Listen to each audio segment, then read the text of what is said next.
What's up, everyone? Today's WineText is the Juslyn Perry Blend 2016 from Napa Valley.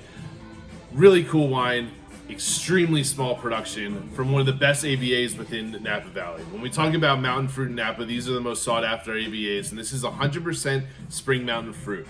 Now, the Perry blend, while it's called a blend, this is predominantly Cabernet Sauvignon with a couple other grapes, Cabernet Franc, Petit Verdot, all kind of blended in there, but 66% Cab, and this is the driving force of the wine. Big red fruits, dark plum notes, lots of kind of raspberry, ton of earth, and the wine actually spends about nearly 2 years in oak, so you get a ton of vanilla, ton of cinnamon, baking spice, and all those things kind of come through.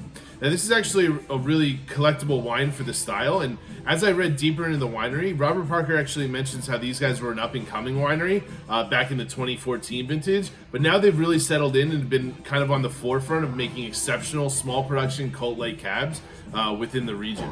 Like I said, massively full-bodied.